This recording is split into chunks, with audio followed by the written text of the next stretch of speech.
గురు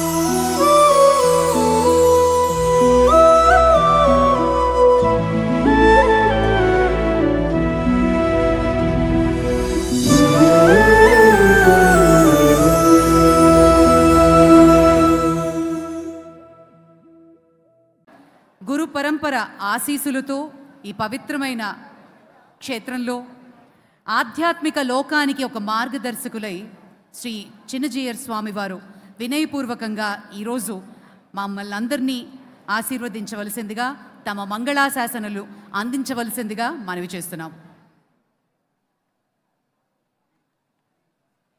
జై శ్రీమన్నారాయణ. మీ అందరి కోసం జై శ్రీమన్నారాయణ. ప్రియ భగవద్బంధువులారా,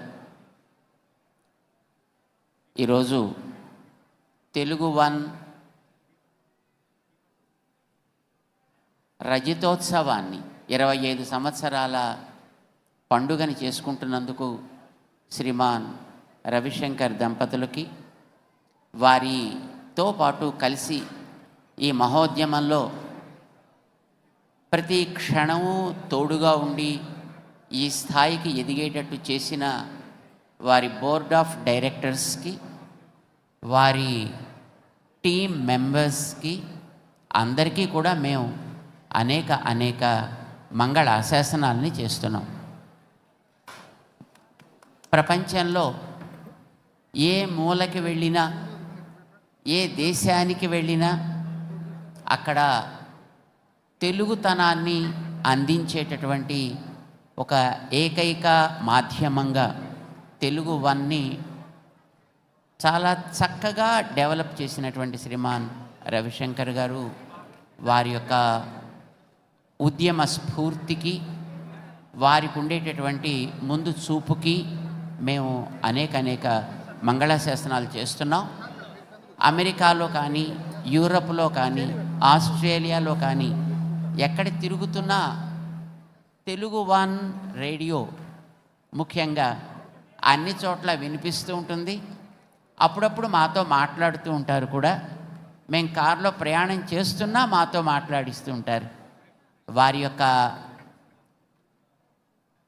యోగ్యమైనటువంటి వ్యక్తులని గుర్తించి వారిని ముందుకి తీసుకొని వెళ్ళాలి అనేటటువంటి ఆ చూపుకి, ముందు చూపుకి, విజన్కి మేము చాలా సంతోషిస్తున్నాం.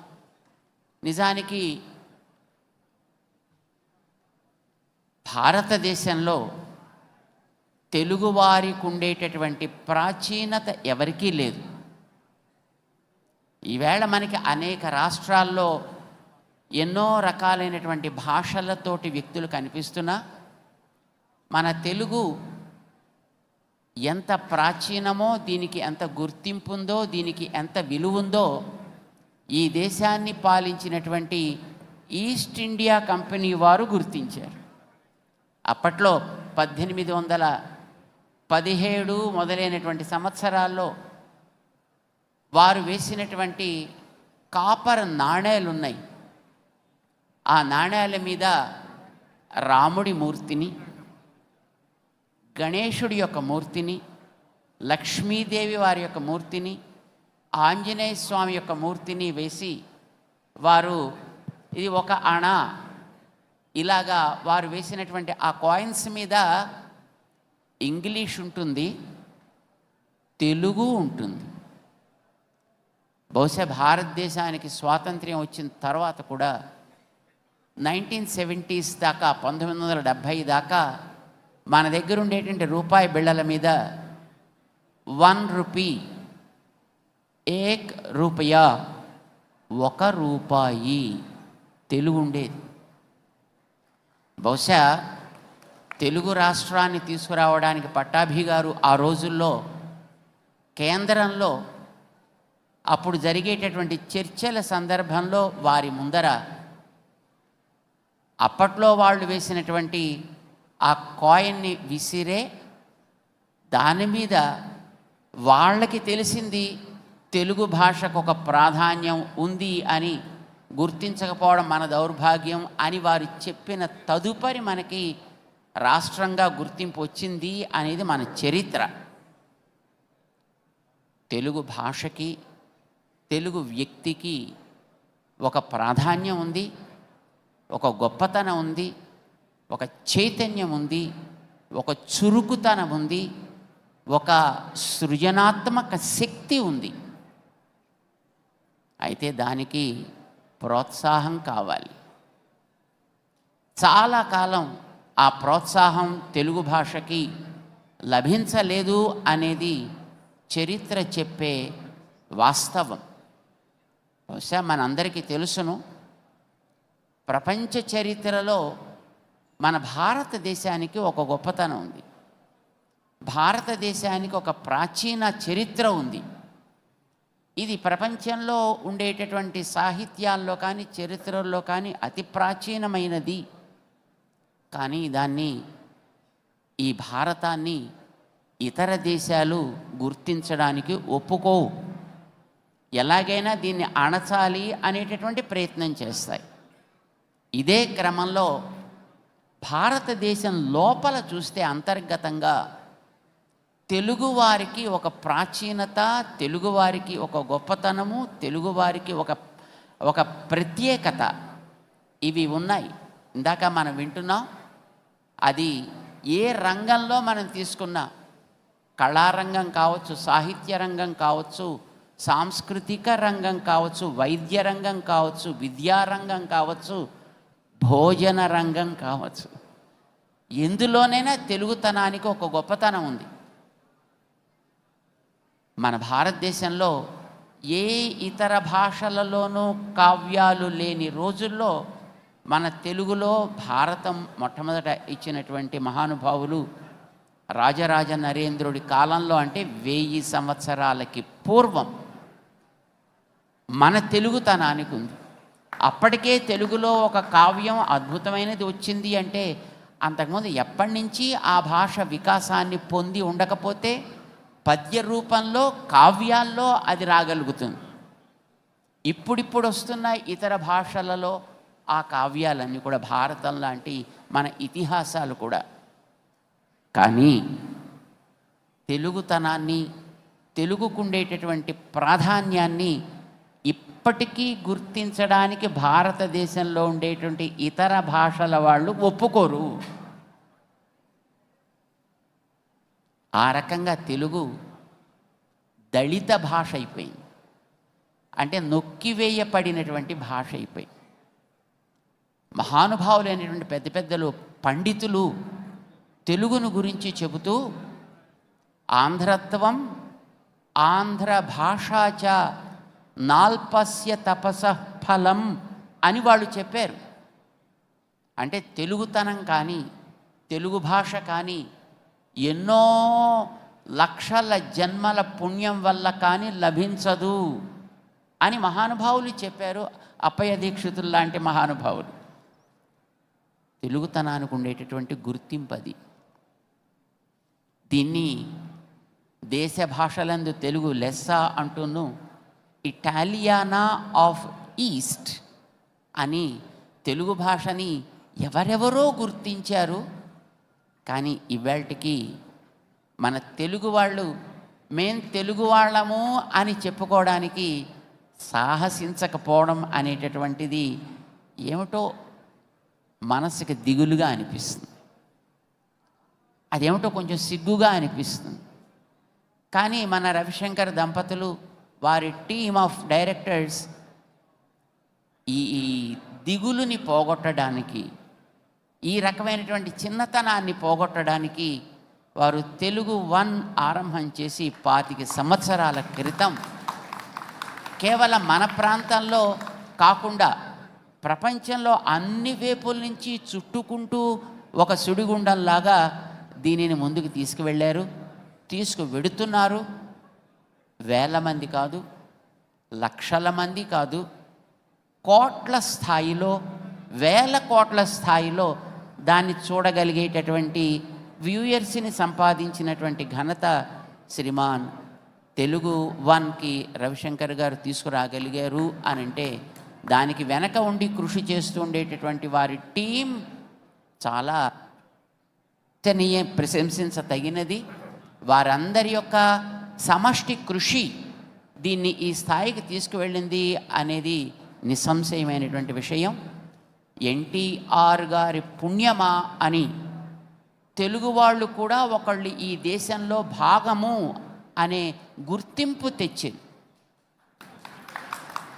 అంతకుముందు ఎప్పుడైనా ఏ ఉత్తర ప్రాంతాలకు వెడితే ఆప్ కౌన్ హై, ఓ మద్రాసీ మద్రాసీ మద్రాసీ అనేవారు తప్ప అరే తెలుగు అని అనరే.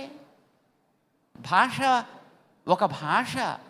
ఒక వికసించినటువంటి భాష, దానిని గుర్తించే ప్రయత్నం చాలా కాలం స్వాతంత్ర్యం వచ్చిన తర్వాత కూడా చేయలేము. అప్పట్లో ఈస్ట్ ఇండియా కంపెనీ వాళ్ళు గుర్తించారు, కానీ మన వాళ్ళు గుర్తించకపోవడం దౌర్భాగ్యం. ఎన్టీఆర్ గారు ఉద్యమం ప్రారంభం చేసిన తర్వాత ఆత్మాభిమానాన్ని పెంచాలి అని ఆయన చేసినటువంటి కృషి వల్ల ప్రపంచపు మ్యాప్లో తెలుగుకు ఒక స్థానం వచ్చింది. ఇందాక మనం చూసాం, మన శ్రీమాన్ చంద్రబాబు గారు ఐటీకి ప్రపంచంలో ఇది ఒక అడ్రస్ అనేటట్లుగా దీన్ని వారు ముందుకు తీసుకువెళ్ళగలిగారు. మాకు చాలా ఆనందంగా ఉంటూ ఉండేది. బిల్ గేట్స్ ప్రైమ్ మినిస్టర్ గారికి టైం ఇవ్వలేదు ఎక్కువ, కానీ అప్పట్లో చంద్రబాబు నాయుడు గారికి 40 నిమిషాలు టైం ఇచ్చి ఆయన వీరు చేసే కార్యక్రమాలని వినడం అనేది మనందరం చూసి ఉంటాం, విని ఉంటాం, తెలుసుకుని ఉంటాం. అంటే తెలుగుకి ఒక గొప్పతనాన్ని తేవాలి, తెలుగుతనాన్ని మన పైకి తీసుకొని రావాలి. బహుశా మీ అందరికీ ఒక రహస్యం చెప్పాలి, బహుశా మీరు అంగీకరిస్తారని మేము అనుకుంటాం. ప్రపంచంలో వైదిక సాహిత్యం, వేద సాహిత్యం అనేది అతి ప్రాచీనం అని మనమే కాదు, పాశ్చాత్య వైజ్ఞానికులు కూడా అంగీకరిస్తారు. వేదానికి ఉండేటటువంటి ప్రాచీనత 1000 సంవత్సరాల ప్రాచీనత దానికి ఉంది అనేది. ఆ వేదంలో ఉండేటటువంటి నుడికారాలు, ఆ వేదంలో ఉండేటటువంటి ప్రయోగాలు ఎక్కడైనా ఉన్నాయి అనంటే దాని తర్వాత తెలుగులోనే ఉన్నాయి, ఇతర భాషల్లో లేవు. అది మా మేడసాని గారు లాంటి వారిని మీరు ఎప్పుడైనా సంప్రదిస్తే దాన్ని వారు మీకు మరింత చక్కగా విస్తరించి చెప్పగలుగుతారు. కానీ ఒక మాట మాత్రం మీ అందరికీ చెప్పాలి, వేద విజ్ఞానంలో అభినిధానము అని ఒక సూత్రం ఒకటి ఉందండి. దాంట్లో ఒక నియమం ఏమిటంటే షకారము, హకారము, రకారము లాంటి అక్షరాల తర్వాత, తెలుగు అక్షరాలు అందరికీ వచ్చునా అని అనుకుంటున్నాం మేము, అందులో కొన్ని అక్షరాలు ఉన్నాయి, హ, ష, స ఇలాంటివి. అలాంటి అక్షరాల తర్వాత వర్గ పంచమాలు వచ్చినట్లయితే, మళ్ళీ ఇదో కొత్త పదం, వర్గ పంచమాలంటే కాఖ గఘ ంగ ఉంది కదా, అందులో చివరిది వర్గ పంచమం అంటారు. చాఛా జాఝా ఇణి ఉంది కదా, ఇణి వర్గ పంచమం అంటారు. టాఠా డాఢా ణ వర్గ పంచమం అంటారు. పాఫ బాభ మా వర్గ పంచమం అంటారు. ఆ చివరక్షరాలు 5 వర్గ పంచమాలు అంటారు. న్యామగణన అనే 5. ఈ షా, శా, సా, రా ఇలాంటి వాటి తర్వాత ఈ వర్గ పంచమాలు వచ్చినట్లయితే వర్గపు ప్రథమ అక్షరం వచ్చి కనిపించి పోవును. ఇది వేదంలో ఉన్న రూల్ అండి, వేద వాంగ్మయానికి సంబంధించినటువంటి రూల్. కానీ ఈ రూల్ మన దేశంలో ఉండే ఇతర భాషల వాళ్ళంతా వదిలేశారు, ఒక్క తెలుగువాడు పట్టుకున్నాడండి దాన్ని రక్షించి కాపాడినటువంటి వ్యక్తి మన తెలుగు వాళ్ళే. ఏం తెలిసింది మీకు? ఏమీ తెలియలేదు. మీకు దాన్ని ఒక ఉదాహరణతో చెప్తా. స్నానము పదం విన్నారు ఎప్పుడైనా? స్నానము ఎలా పలుకుతారు దాన్ని? అందులో మొదటి అక్షరంలో ఏ అక్షరాలు ఉన్నాయి? స్నా, నా, ము ఏ అక్షరాలు ఉన్నాయి? మొదటి అక్షరం స్నా, రైట్? అందులో సా, నా, ఆ 3 అక్షరాలు ఉన్నాయి దాంట్లో. సా, నా, ఆ, స్నానము. ఇది సంస్కృత పదం, వేదానికి సంబంధించినటువంటి పదం అనుకోండి. అయితే ఇందులో సకారం వచ్చింది, తర్వాత వర్గపు చివరిదైన నకారం వచ్చింది, స్నా. ఇప్పుడు ఏం కావాలి దీంట్లో అంటే ఆ వర్గ ప్రథమం వచ్చి పోవాలి. నకారానికి ఆ ఉండేటటువంటి వర్గ అక్షరాలు తా, థ, ద, ధ, న. ఇవి 5 కలిపి ఒక వర్గం అంటారు. మొదటిదైన తకారము వచ్చి పోవును. ఈ నియమం వేదం చెప్పింది. కానీ ఈ నియమాన్ని మన భారతదేశపు భాషల్లో ఇతర భాషల వాళ్ళంతా వదిలేశారు. మీరు దక్షిణ భాగానికి వెడితే నీరాడుగై అంటారు స్నానానండి, నీరాడుట. ఉత్తర భారతానికి వెడితే నహానా అంటే సకారం వదిలేశారు వాడు. కానీ మన అచ్చ తెలుగు వాడిని అడిగితే మీరు స్నానాన్ని ఏమంటారండి? గ్రామాల్లోకి వెడితే సామాన్యులు వాడితే తానము, రారి రారి తానాలాడంగా ఏ గంగా, తానము. తకారం వచ్చిపోతుందని వేదం చెప్పింది, కానీ దాన్ని వదిలిపెట్టేసి నకారం మాత్రం తీసుకున్నారు. ఇతర భాషల వాళ్ళు అంతా, అది ఉత్తర వాళ్ళు కావచ్చు, దక్షిణం వాళ్ళు కావచ్చు, వదలకుండా పట్టిన వాళ్ళు తెలుగు వాళ్ళు. ఇది వేద నియమం కదా, దాన్ని మనం కోల్పోకూడదు అని తెలుగు వాళ్ళు దాన్ని పట్టుకుని వాళ్ళు వ్యవహారంలోకి తెచ్చుకున్నారు. ఇంకో పదం చెబితే ఇంకా మీకు బాగా అర్థమవుతుంది. కృష్ణుడు పదం విన్నారా? అందులో కృ ఏమి లేవు. రెండవ పదము ష్ణ, కృష్ణ అని పదం. ఈ ష్ణాకి షకారము, నకారము, అకారము 3 అక్షరాలు దాంట్లో. షా తర్వాత మళ్ళీ అణా, టాటా డాఢా అణా వస్తే టా వచ్చి పోవాలి. టా వచ్చి పోవాలి, కనిపించకూడదు కానీ రావాలి. ఈ నియమాన్ని తెలుగు వాళ్ళే పట్టుకున్నారు, మిగతా వాళ్ళు వదిలేశారు. ఉత్తర భారతదేశానికి వెడితే కన్హయ్య, కానా అంటారు. దక్షిణ భారతానికి వెళితే కణా అంటారు. కానీ మీ తెలుగు వాళ్ళు ఏమంటారండి కృష్ణుణ్ణి? ఏమండి? ముద్దుగా పిలవాలి అంటే కృష్ణుణ్ణి ఏమని పిలుస్తారు మీరు? కిట్టయ్యా,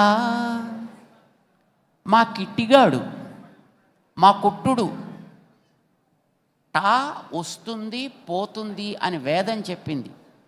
ఇతర భాషల వాళ్ళకి అది పట్ల, కానీ తెలుగువాడు దాన్నే పట్టుకుని ప్రధానంగా పల్లెటూళ్ళల్లో ఉండే అతి సామాన్యులు కూడా వాడగలిగేటంతగా దానికి వ్యాప్తిని కలిగించారంటే తెలుగువారి యొక్క సాహిత్యము, తెలుగువారికి ఉండేటటువంటి వేదాల మీద అభిమానము ఎంత ఘనిష్టమైనదో మనం గుర్తుపెట్టుకోవచ్చు. ఆ తెలుగుతనాన్ని జాగ్రత్తగా కాపాడుకోగలగడం అనేది అదృష్టమని మహానుభావులైనటువంటి అప్పయ్య దీక్షితులు లాంటి పెద్దలు 16వ శతాబ్దంలో చెప్పారు. కృష్ణదేవరాయలు లాంటి మహానుభావులు దానికి బాధ్యత వహించి కావ్య రచన చేశారు. ఇది గత చరిత్ర. ఈవేళ మనం తెలుగు వాళ్ళం అనుకోవాలంటే సిగ్గుపడుతున్నాం. ఆ సిగ్గుతనాన్ని పోగొట్టడం కోసం మన శ్రీమాన్ రవిశంకర్ గారు ఒక మహోద్యమాన్ని చేపట్టారు. అది టెక్నాలజీ తీసుకున్నా లేదు హైటెక్ తీసుకున్నా, దేన్ని తీసుకుని చేశారు అనేది వారి వారి అనుభవాన్ని బట్టి చేసినా, ఇప్పుడు నిన్నటిదాకా వారు ఐటీ తీసుకుని చేశారు, లేదు డిజిటల్ టెక్నాలజీతో చేశారు, రేపొద్దున బహుశా క్వాంటమ్ టెక్నాలజీతో వారు చేస్తారు. That is great thing. కానీ ఇది మనం చెయ్యాలి. తెలుగుతనాన్ని మర్చిపోకుండా ఉండేట్టుగా మనం ఎప్పటికప్పుడు వారికి ఒక కాషన్ ఇవ్వాలి, వారికి జ్ఞాపకం చెయ్యాలి. అది ఆటతోట, పాటతోట, వైద్యంతోట, విద్యతోట, లేదా మరొక రకమైనటువంటి ఎంటర్టైన్మెంట్ తోట ఏది ప్రజల మనస్సులోకి చొచ్చుకుపోగలుగుతుందో దాన్ని తీసుకొని దాని ద్వారా తీసుకువెళ్ళాలి.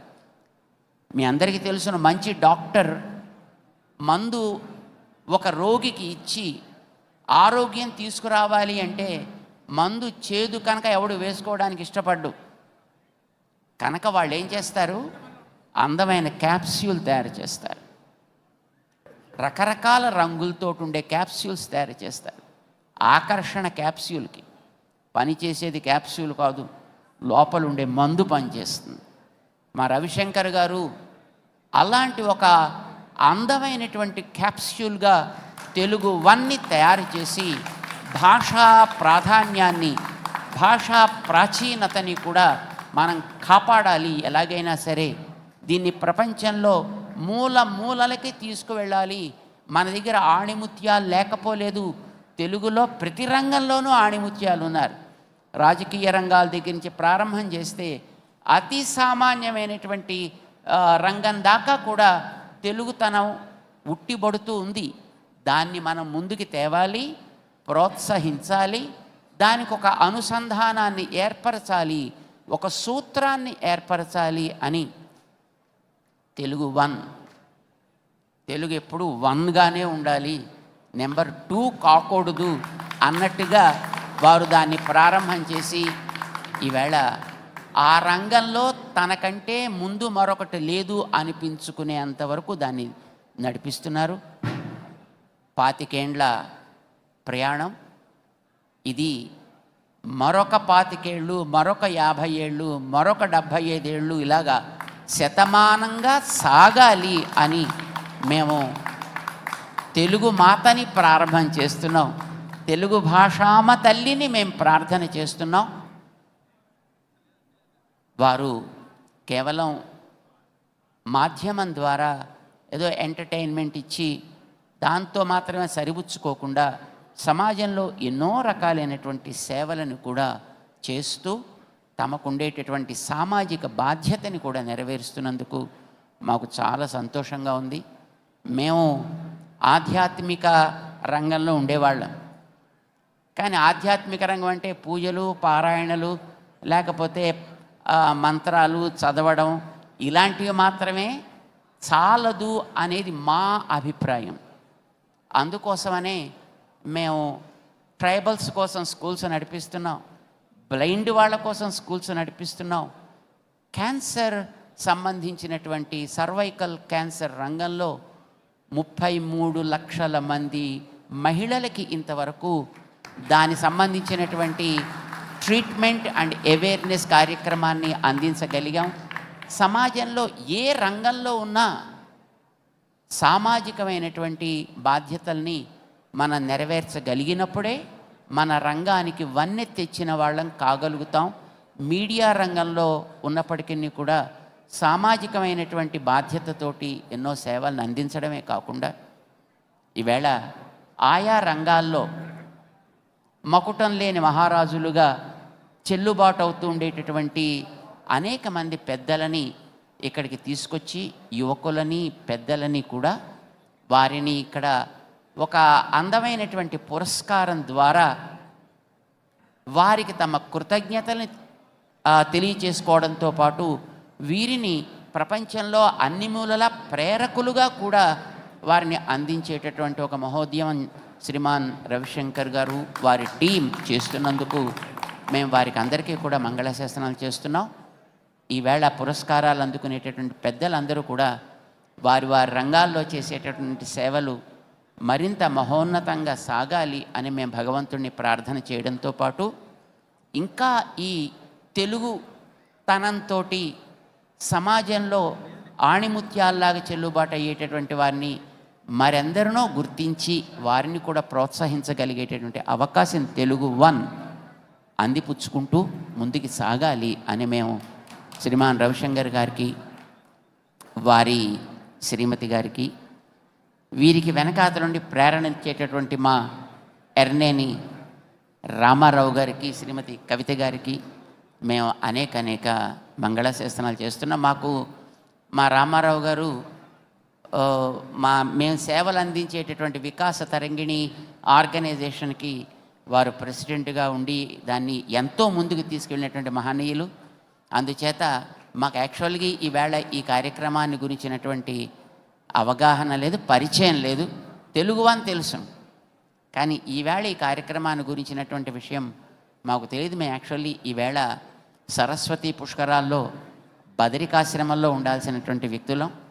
కానీ వాతావరణం అప్పుడు ప్రారంభంలో సవ్యంగా లేకపోవడం చేత మనం మరికొంతమందికి ఇబ్బందికరం కాకూడదని ఉద్దేశంతో మేము దాన్ని డ్రాప్ చేసుకోవడం వల్ల, మీరు ఎలాగో డ్రాప్ చేసుకున్నారు కనుక ఇక్కడికి తప్పకుండా రావాలి అని మా రవిశంకర్ గారు, మా రామారావు గారు, కవిత గారు వారు వచ్చి చెప్పడం జరిగింది. మేము అనుకున్నాం ఇలాంటి చోట్ల బహుశా మేము ఆడ్ మ్యాన్ అవుట్, బహుశా ఇది మరొక రకంగా ఉంటుంది అని మేము అన్నాం.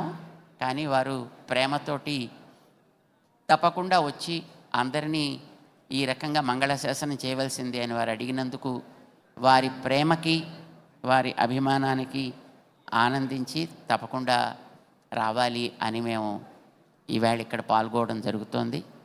మీ అందరూ కూడా ఉత్సాహంతో, ప్రేమతోటి ఈ ఉద్యమాన్ని, తెలుగు వన్ మహోద్యమాన్ని ఇప్పుడు ప్రోత్సహిస్తూ ఉండాలి అని మీకందరికీ కూడా ఈవేళ ఇక్కడ పాల్గొని వారికి ఆ రకమైనటువంటి వెనుదన్నుగా ఉంటున్నందుకు అనేక మంగళాశాసనాలు చేస్తూ జై శ్రీమన్నారాయణ.